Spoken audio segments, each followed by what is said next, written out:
كل الأحباء الموجودين على صفحة الفيسبوك والمتابعين دايما للصفحة.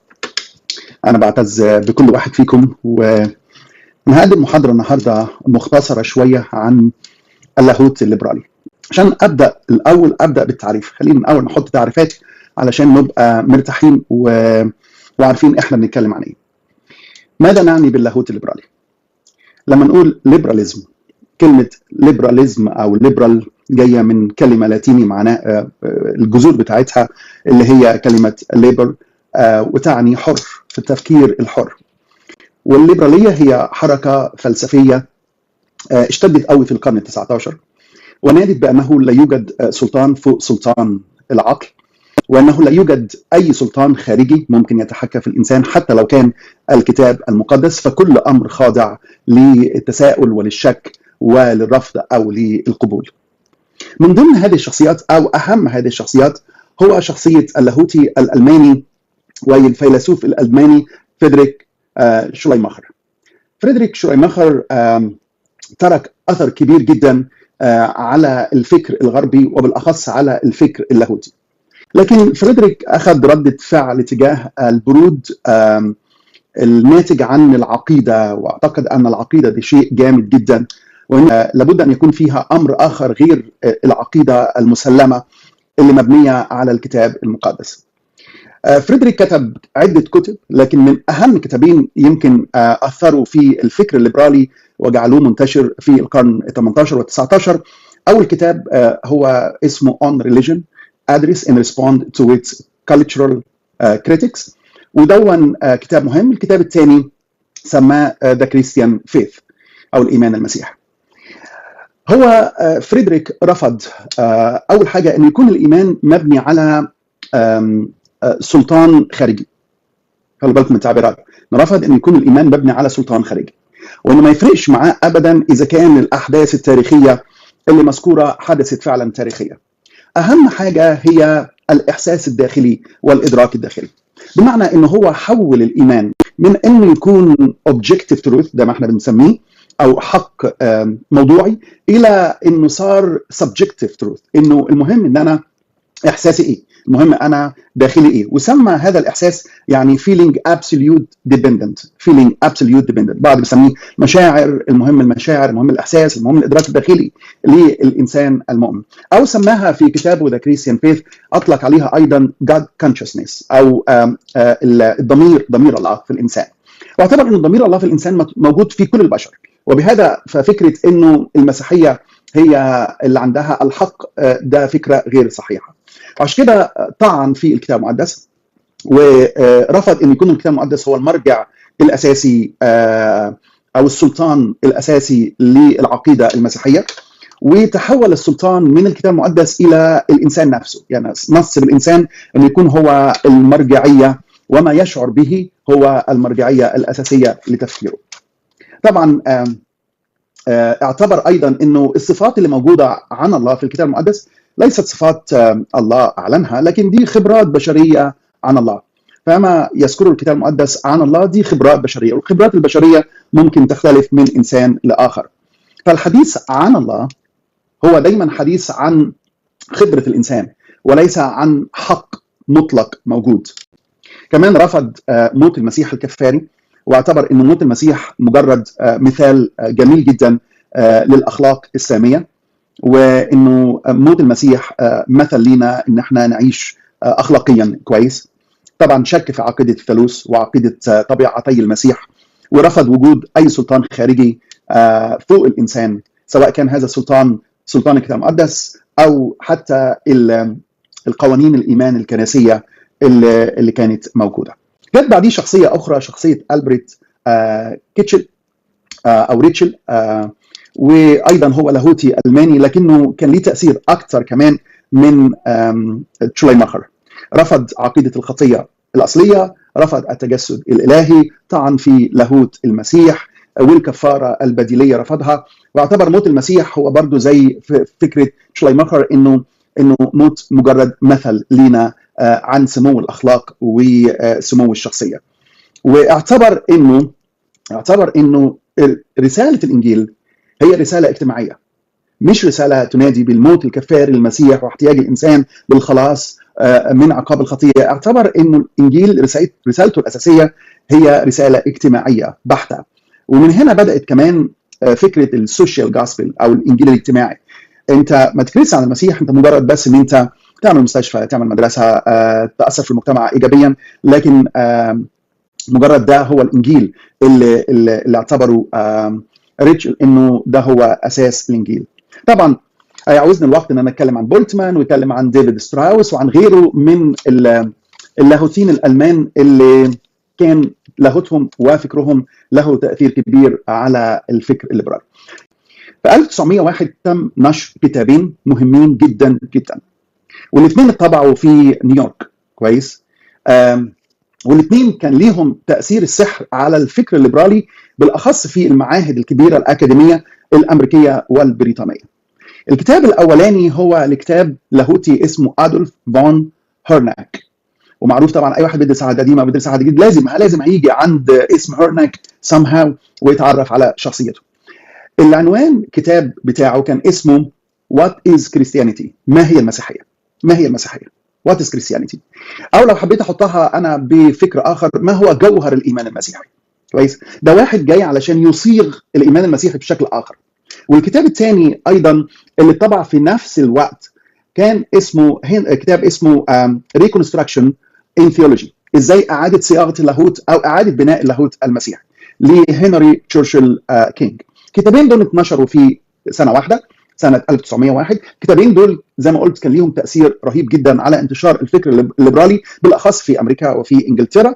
والكتابين دول قدموا فكر جديد او قدموا نوع جديد من اللاهوت، لكن نادوا باعاده صياغه المسيحيه لكي ما تتناسب مع العصر الحديث والفكر الحديث والتقدم العلمي والتقدم الطبي ونظريات الفلسفه ونظريات التطور الى اخر هذه الامور.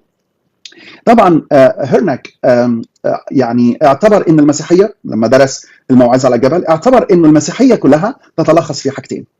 اول حاجه تتلخص في ابوه الله العامه للبشر، يعني universal fatherhood of God، ان ابوه الله العامه للبشر الله اب لكل الانسانيه، ولانه اب لكل الانسانيه فهو كل انسان عنده نوع او جزء او ومضه من الله موجوده في داخله. الحاجه الثانيه اللي نادى بيها هي اخوه البشر بعضهم مع بعض او universal brotherhood، فuniversal fatherhood وuniversal brotherhood. المهم اللي هو عايز يقوله انه كل المسيحيه لا تتلخص المسيحيه في الكفاره ولا في موت المسيح ولا في فداء المسيح الذي صنعه من اجلنا على عود الصليب ولا في اي امر اخر. المسيحيه تتلخص انه الله بيحب الكل وانه احنا كلنا كبشر اخوه مع بعض.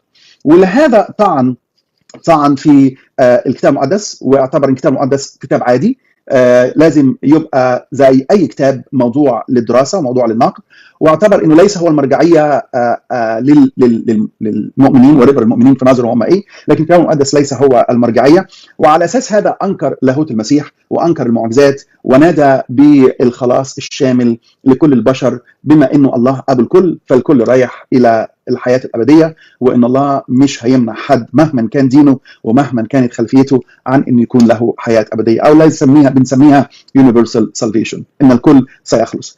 تاثير هيرناك تاثير رهيب جدا، لانه هو لاهوتي متمكن وفي نفس الوقت كاتب وفيلسوف بارع، وكتابه ترك اثر كبير على التوجهات الليبراليه بالاخص اللي موجوده في امريكا وموجوده في انجلترا. الفكر الثاني طبعا ده الكتاب الثاني The Reconstruction of Theology، ده اعاده صياغه اللاهوت. ونفس الفكره انه اللاهوت بتاعنا، لاهوتنا ايماننا في الله، ايماننا في الكتاب المقدس، ايماننا في اللاهوت، ايماننا بالروح القدس، ايماننا في الكنيسه، ايماننا بالمجيء الثاني، لا الحاجات دي قديمه، ما ينفعش ان احنا نؤمن بهذا الشكل. احنا لازم نصيغ ايماننا بما يتناسب مع روح العصر، ودون بيجي طبعا على حساب انك بتقدم الايمان المسيحي على مذبح لمرادات روح العصر. انتشرت الفكر الليبرالي بشده مع وجود الكتابين دول بالذات في امريكا والجامعات الامريكيه والجامعات البريطانيه.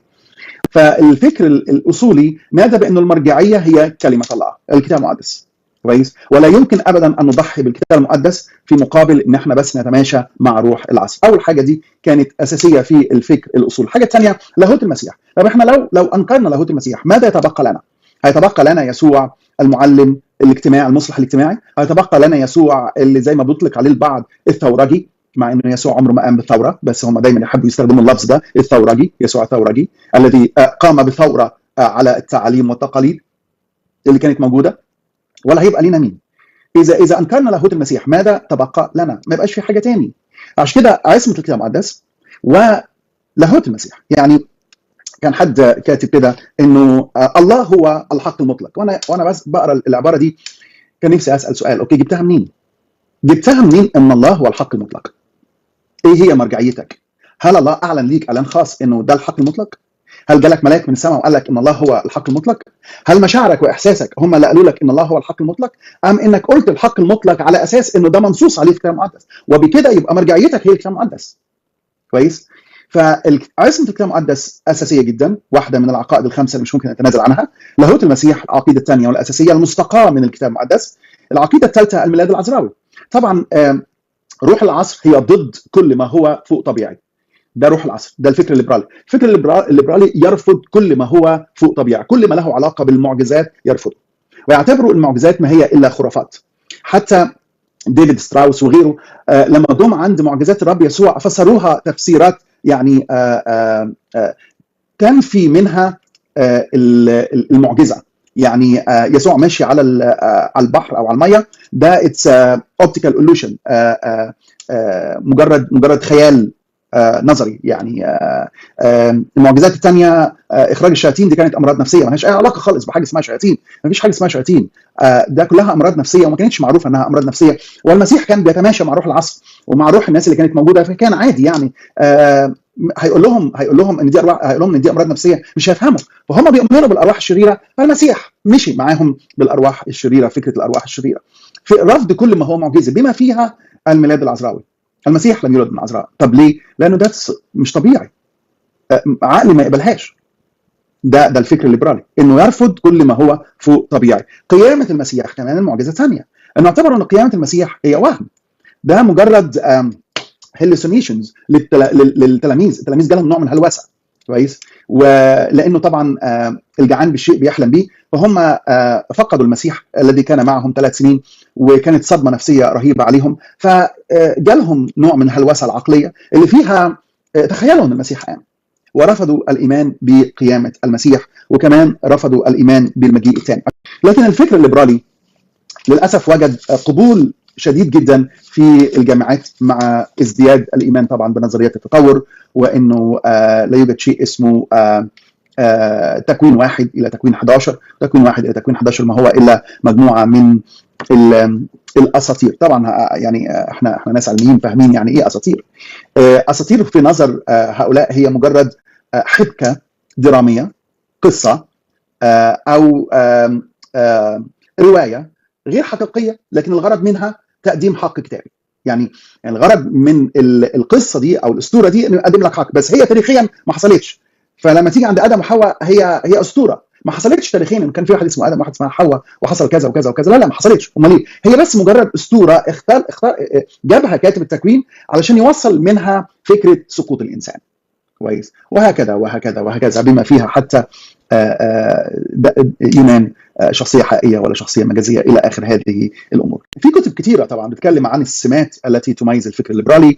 يمكن اذكر لحضراتكم اللي يحب يعني يبقى انترستد انه يقرا عن هذا الموضوع، ممكن يقرا في كتاب لجيمس هيدنجر اسمه The Rise of Theological Liberalism، وفي كتاب اخر اسمه The Making of American Liberal Theology. الكتابين دول ممكن نجد منهم او فيهم بعض السمات اللي بتميز الفكر الليبرالي. انا هذكر كام سمه هنا، واللي نقدر بيهم يعني نعرف اذا كان الفكر ده فكر ليبرالي او مش فكر ليبرالي. طبعا احنا دايما في العالم العربي بيجي لنا الفكر متاخر. كويس؟ يعني الحاجه دي حصلت في 1910 1920 1930، كانت صراع على اشده في الغرب، خاصه في امريكا وانجلترا، مع الفكر الليبرالي. لكن احنا بدا يجي لنا الفكر الليبرالي مع الثمانينات يمكن، وذهاب بعض الافاضل الى كليات لاهوت ليبراليه وعودتهم لبلادنا العربية بأفكارهم الليبرالية على أنها حداثة يعني، وعلى أنها فكر جديد ينبغي أن تخضع له كنيسة، وألا سيصير الكتاب المقدس موجود على الرف ما حدش يقرأ. كويس. طب إيه هي السمات بقى؟ أول سمة زي ما قلت للفكر الليبرالي رفضه أي سلطان خارجي، أي سلطان خارجي، أي external authority مرفوضة بما فيها الكتاب المقدس. لا توجد مرجعية للإنسان خالص، لا المرجعية الكتاب المقدس ولا مرجعية الكنيسة ولا مرجعية حتى قوانين الإيمان. لا توجد مرجعية. الكل قابل للنقد والرفض، الكل يخضع لعقل الإنسان، وما يقبله عقل الإنسان هو الذي يعني يقبله، وما يرفضه فهو ده المرفوض. لكن لا توجد مرجعية، لا توجد مرجعيه. فالحقيقه الاولانيه اللي بتميز هذا الفكر هي الطعن في الكتاب المقدس، والكتاب المقدس مليء بالاخطاء. الكتاب المقدس كتاب بشري، الكتاب المقدس كتاب كتبه اناس بفكرهم الضيق، فكرهم العنصري، بفكرهم القديم الذي لا يتماشى ابدا مع روح العصر. فلاجل هذا نضع الكتاب المقدس على جنب، ندرسه بس نضعه على جنب، وليس له اي سلطه على ما نفكر فيه وما نؤمن به. دي اول سمه من سمات الفكر الليبرالي. الحاجة الثانية، مش مهم أبدا اللي بيقولوا الكتاب المقدس ده إذا كان حق حدث تاريخيا ولا ما حصلش تاريخيا. it doesn't matter معاهم يعني. المهم إيه؟ المهم إن أنت how do you feel، اللي أنت بتشعر بيه. كويس. وعشان كده لما تيجي تقول إنه قيامة المسيح قيامة فعلية مثبتة تاريخيا، يقول لك أنا ما تفرقش معايا، مش مهم، ما تفرقش معايا. أنا أؤمن المسيح موجود إزاي ما أعرفش، موجود يمكن بروح، بس مش فارق معايا قوي إنه يكون المسيح قام من بين الأموات. كويس. فهو مش بس الحدث حدث تاريخيا، لا هو كمان بيطعن في تاريخية الحدث، وبيرفض تاريخية الحدث، وبيرفض كل ما هو فوق طبيعي. الفكر الليبرالي يرفض كل ما هو فكر فوق طبيعي، زي ما قال مرة بولتمان انه ازاي تيجي لانسان العصر الحديث الذي يؤمن بالعلم والطب والتطور ونظريات الهندسة والفلك وتقول له انه يؤمن بالميلاد العذراوي؟ ازاي؟ دي ما تتمشيش. الانسان الذي عنده كل هذا مش ممكن ابدا لو هو عاقل يعني يؤمن بان المسيح ولد من عذراء، او يؤمن بالتجسد الالهي، او يؤمن حتى بقيامه المسيح. كويس. حد قال في احدى كتاباته: نحن لا نحتاج لصفحات الكتاب المقدس لنلتقي بالمسيح. امال تلتقي بيه فين يا حبيبي؟ احنا نلتقي بيه في اي حته تاني، في الطبيعه، في دواخلنا. انا مش محتاج الكلام المقدس عشان يقول لي عن المسيح. طب انت جبت معرفتك عن المسيح منين؟ من احساسك الشخصي، من احساسك الشخصي، ولا جبت معرفتك عن المسيح من الاناجيل؟ واذا لم يكن الاناجيل سلطان، فمن اين لك المعرفه؟ ومن اين تعرف انه ما تعرفه هو صح؟ يعني فاول زي ما قلت، اول حاجه الطعن في الكتاب المقدس. ثاني حاجه طبعا رفض كل ما هو فوق طبيعي، رفض الايمان بالمعجزات بما فيها ما يتعلق بشخص يسوع المسيح. الحاجه الثالثه انه الانسان بطبيعته صالح، ما فيش انسان ساقط. فكره سقوط الانسان دي فكره في نظرهم غير حقيقيه. فكره بالاخص الفكر ده كان سائد قوي قبل الحرب العالميه الاولى، انه احنا لا نحتاج ان احنا نقول للانسان يتوب ويعود لله، لانه الانسان في طبيعته صالح. كويس. امال عايز تعمل ايه؟ احنا بس نهذبه، نعلمه، ندخله مدارس كويسه. وعشان كده هم لما بينظروا للانسان على انه انسان مش محتاج للمسيح ولا محتاج لكفاره المسيح. هو انسان بطبيعته كويس، بطبيعته كويس، بس اديله الفرصه وشجعه وهو هيكون افضل ما يمكن. وبالتالي لا يوجد كرازه باسم المسيح، ولا يوجد مناداه بخلاص المسيح، ولا الانسان يحتاج الى التوبه، ولا الانسان يحتاج الى الميلاد الثاني، ولا حتى محتاجين الى كفاره المسيح. ده كلام كله في نظرهم ملهوش اي قيمه. قال لك الديانه الحقيقيه، ده السمه الرابعه، الديانه الحقيقيه في نظرهم هي طريق المسيح، وليست العقيده الصحيحه عن المسيح. خلوا بالكم، لانه ده النقطه دي مهمه جدا. مش مهم ان انت تؤمن عقيده صحيحه عن المسيح، المهم ان انت تمشي في طريق المسيح. يعني المسيح اله ولا مش اله؟ مش مهم. طب المسيح مات على الصليب كفاره من خطايانا ولا ما ماتش؟ مش مهم. كل العقائد دي مش مهمه، العقائد مش مهمه، العقائد دي ده في نظركم انتم. المهم ان احنا نسير في طريق المسيح، اللي هو طريق ايه؟ طريق اخوه الناس كلها مع بعض وابوه الله لكل البشر. ده الطريق اللي هم بيحبوا يمشوا فيه. حاجه الخامسه والميزه او السمه الخامسه، لا يوجد حق مطلق. لا يوجد حق مطلق نهائي. كل الامور نسبيه. ويمكن دي الفكره كانت موجوده لكنها ازدادت اكثر في الاونه الاخيره. كل الامور نسبيه. بالعكس، ده كل ديانه عندها جزء من الحق، فلا يوجد دين من الديانات عنده حق مطلق. وعشان كده الله في محبته هيخلص الكل، والكل هيخلص، والكل هيروح السماء. فالله قبل الكل، سواء الكل ده مسلم واستمر على اسلامه، او بوذي واستمر على بوذيته، او ملحد استمر على الحاده. الله بيحب الكل. مفيش حاجه في صفات الله اسمها غضب الله. الله محب. الله محب. عشان كده ما تستغربوش لما تلاقي حد بيرفض فكره جهنم، بيرفض فكره العذاب الابدي، بيرفض فكره الدينونه الالهيه. كويس؟ ما تستغربوش، لان ده موجود. كويس؟ الكل كويس، والكل هيروح السماء، والله في محبته مش هيمنع حد من انه يروح السماء. عشان كده زي ما قلت في قبل كده، انه الفكره الاساسيه او النتيجه الاساسيه في الفكر الليبرالي هي الخلاص الشمولي. universal salvation، الكل سيخلص. مفيش حاجه اسمها امن بالرب يسوع فتخلص انت واهل بيتك. لا مفيش. وموت المسيح مش موت كفاري. موت المسيح ده مات لكي يكون مثالا لنا، عشان نحب اخواتنا ونعيش حياه اخلاقيه زي ما عاش المسيح. ده في عجاله الفكر الليبرالي او اللاهوت الليبرالي.